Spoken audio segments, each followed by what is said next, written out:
सो सो इस क्वेश्चन में हमें कॉट इनवर्स वाई की एक रेंज दी गई है और tan इनवर्स वाई की एक रेंज दी गई है, जो कि इन जनरल यही होती है। और फिर पूछा गया then the sum of all the solutions of the equation this, यानी इस इक्वेशन के जो सॉल्यूशंस हैं उसमें जो मॉड वाई की वैल्यू 0 से 3 के बीच में जिन जो जो वैल्यूज हैं उन सभी का सम लिखना है। एक्चुअली हम एक और चीज़ एलैबोरेट कर लें थोड़ा सा, कि यहाँ पे जो ये मॉड वाई है ये 0 से 3 दिया है, इसको हम ये भी लिख सकते हैं यहाँ पे तुम्हारे यहाँ पे ये जो y की वैल्यू होगी वो -3 से 3 के बीच में होगी। मतलब y की कोई भी वैल्यू अगर इसके बीच मतलब अंडर आ रही है उसी को हमें लेना है, और इसके अलावा कोई भी y की वैल्यू आ रही है उसको नहीं लेना है सम के लिए। ठीक है। अब सबसे पहली बात तो यहाँ पे एक इनवर्स ट्रिग्नोमेट्रिक आइडेंटिटी यूज हो रही है, उसको मैं मेंशन कर देता हूँ कि एक इनवर्स ट्रिग्नोमेट्रिक आइडेंटिटी होती है यहाँ पे कि जैसे tan इनवर्स x है प्लस कॉट इनवर्स x है, इसकी वैल्यू पाई/2 होती है। ठीक। जिसमें x आपकी कोई भी वैल्यू सारे रियल नंबर्स, क्योंकि तुम्हारे जो y की x के जो x है वो इसमें tan इनवर्स x है और कॉट इनवर्स x है। अगर साइन इनवर्स x होता तो x की वैल्यूज -1 से 1 के बीच में होती। ठीक। तो एक ये आइडेंटिटी हम यहाँ पे यूज़ करेंगे। ये थोड़ा सा क्वेश्चन थोड़ा लेंदी है, ऑल्दो ऐसा ज़रूरी नहीं कि एडवांस के पेपर में लेंदी क्वेश्चन ना पूछे जाए, वहाँ पे कैलकुलेशन भी पूछी जाती है। उनको ये भी इंश्योर करना होता है कि जो एस्पिरेंट है उसके अंदर एनालिटिकल तो ठीक, लेकिन क्या कैलकुलेशन करने में तो पीछे नहीं है। तो उस हिसाब से हम इसको आगे प्रोसीड करेंगे इसी आइडेंटिटी का यूज़ करते हुए। तो सबसे पहले इसमें जो सबसे पहले मैं क्या करूँगा कि इसमें जो ये जो टर्म बार बार आ रहा है 6y/9 - y², 9 - y² by 6y, इसको मैं एक ऐसे लिखता हूँ। ये हो गया पॉइंट नंबर 1, ये हो गया पॉइंट नंबर 2, और एक एक हम थर्ड पॉइंट यूज कर एक और असम्पशन ले रहे हैं यहाँ पे कि 6y जो बार बार ये टर्म रिपीट हो रहा है इसको हम एक एक वेरिएबल t मान लेते हैं। ठीक है। तो इस चीज़ से हम आगे प्रोसीड करेंगे। तो हमारा जो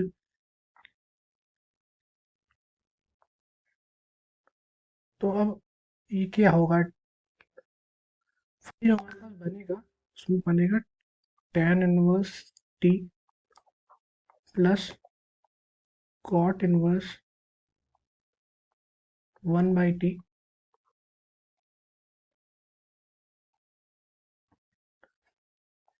इज इक्वल टू 2π/3। तो यहाँ पर हम यहाँ पे लिखेंगे tan inverse t plus π/2 minus tan inverse 1/t is equal to 2π/3। ठीक। यहाँ से tan inverse t minus tan inverse 1/t is equal to बनेगा 2π/3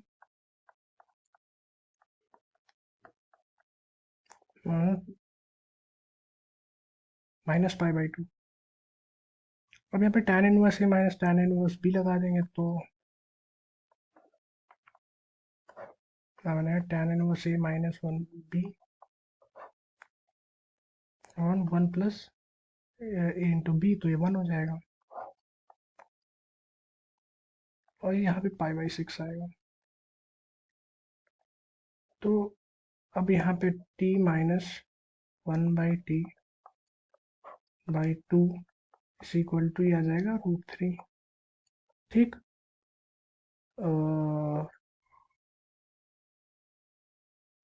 सॉरी, ये √3 नहीं आएगा, यहाँ पे 1/√3 आएगा। ठीक। और फिर इसके बाद t² -1/2t is equal to 1/√3। ठीक। अब यहाँ पे इसके बाद में यहाँ से स्टार्ट करता हूँ। तो यहाँ पे होगा √3 of t² -√3 is equal to 2t। तो √3t² -2t माइनस का √3 इज इक्वल टू 0। यहाँ पे पाइथन वो श्रीधराचार्य लगा लें। तो यहाँ पे t की वैल्यू जो आएगी वो आएगी -b यानी 2 प्लस माइनस b² माइनस का 4ac।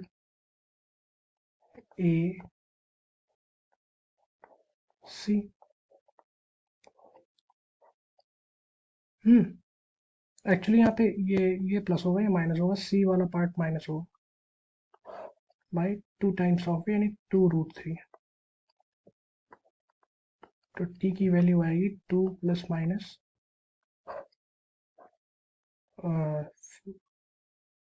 ये आ जाएगा 4 + 12 16 बाई 2√3। t की वैल्यू आ जाएगी 2 प्लस माइनस 4/2√3। इसको ये भी लिख सकते हैं 2 प्लस माइनस 2/√3। यहाँ 2 नहीं 1 होगा।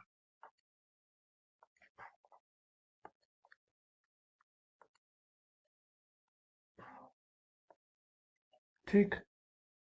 अब यहाँ दो केसेस बनेंगे क्योंकि ये एक एक एक एक इनमें से प्लस साइन वाला लिया जाएगा और एक इसी में से माइनस साइन वाला लिया जाएगा। तो हम पहले प्लस साइन वाला लेते हैं। ठीक है, जिसमें टी टी की वैल्यू क्या अज्यूम की थी हमने?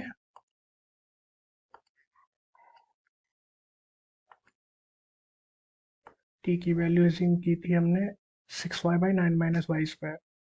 तो यहाँ पे लिख दो 6y/9 - y² is equal to 3/√3, जो कि क्या हो जाएगा √3। ठीक। तो हमारे पास जो एक इक्वेशन बनी बनी 6y/9 - y² is equal to √3। अब यहाँ पे इसको फाइनली इक्वेशन में अगर फॉर्म करें तो √3y² प्लस 6y माइनस का 9√3। ठीक। इक्वेशन में नहीं, यहाँ से y की वैल्यूज निकाल लें। तो y की वैल्यूज क्या आएंगी? माइनस का b²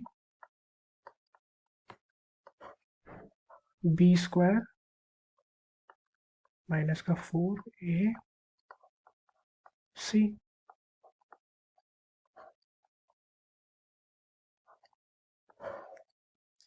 2 टाइम्स ऑफ a।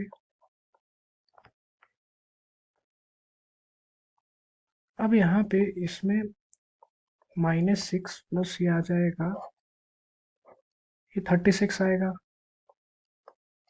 और ये इंटू 3 राइट। ये इसको लिख सकते हैं -6 प्लस माइनस और 6 इंटू 2/2√3।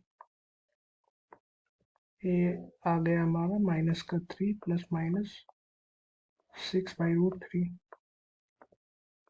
यहाँ से आ गया माइनस का √3 प्लस माइनस 2√3। √3 -1 प्लस -2। अब यहाँ पे देखने वाली बात है, y की वैल्यू हमें -3 से 3 होनी चाहिए। अब अगर हम यहाँ पे माइनस साइन ले लेंगे तो -3 से कम आ जाएगी, हमें तो ज़्यादा चाहिए। तो हम यहाँ पे कौन सा साइन कंसीडर करेंगे? प्लस वाला साइन। यहाँ प्लस वाला साइन कंसीडर करेंगे, जिससे ये हमारी वैल्यू आएगी √3। ठीक। ये हमारी पहली एक वैल्यू हुई। ठीक, ये हमारी पहली वैल्यू हुई। अब हमें चेक करना, अब हमारे पास दो केसेस एक्चुअली बने थे। ये यहाँ पे ये माइनस वाला बचा है, तो माइनस वाला भी इवेल्युएट कर ले रहा है। तो माइनस वाले के हिसाब से इक्वेशन क्या बनेगी?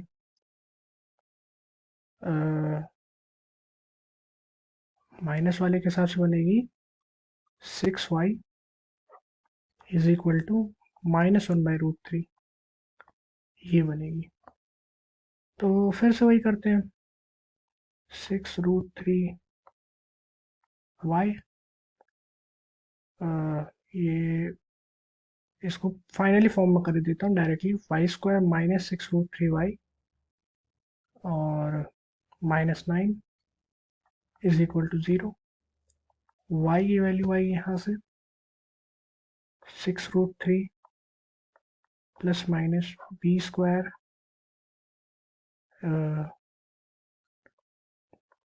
36 इंटू 3 माइनस का 4a1 है c अपॉन 2 टाइम्स। अब यहाँ पे आ जाएगा 6√3, यहाँ पे अगेन 36 6 इंटू 4 बनेगा, तो आ जाएगा 2/2। तो ये क्या आएगा 3√3y प्लस माइनस 6। अब अगेन हमें यहाँ पे वही चीज़ वेरीफाई करनी है कि हमारी वैल्यू जो स्पेसिफाइड है उससे आगे पीछे ना हो। तो अब यहाँ पे देखेंगे यदि प्लस साइन हम ले लेंगे, ठीक है, तो तो प्लस साइन ले लेंगे तो 3 से तो ज़्यादा ही आ जाएगा, इसलिए हमें यहाँ पे कौन सा साइन कंसीडर करना पड़ेगा? केवल माइनस साइन। तो फाइनली हमारे पास इसके हिसाब से क्या वैल्यू आई? 3√3 -6। ये हमारे पास दूसरी वैल्यू हुई। और अगर यहाँ पे जो ये पहली वैल्यू है दूसरी वैल्यू उसको ऐड कर देंगे, तो यहाँ पे लिख देता हूँ, अगर यहाँ पे हम जो फर्स्ट को सेकंड को जो इक्वेशन थी उनको ऐड कर देंगे, तो सम आ जाएगा, वो आ जाएगा 4√3 -6। ठीक, तो फाइनली हमारे पास आंसर ये आ जाता है, सी पार्ट जो है ये वाला। ठीक, यहाँ पे एक पॉइंट नोटिस करने वाली बात है कि यहाँ पे मैं अगर इस इक्वेशन की बात करूँ, ये जो है, तो कुछ लोग सोच रहे होंगे कि भाई यार यहाँ पे सिंपली एक चीज़ और कर सकते थे। क्या कर सकते थे? चलिए उसको भी डिस्कस कर लेते हैं, यहाँ डिस्कस किए देता हूँ कि जब यहाँ पे आया था tan inverse t plus cot inverse 1/t is equal to 2π/3।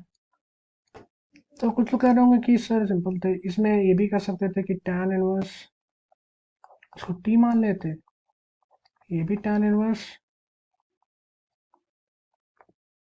t हो जाता, यहाँ से 2π/3। सिंपली यहाँ पे tan इनवर्स t की वैल्यू 2π/3, सॉरी केवल π/3।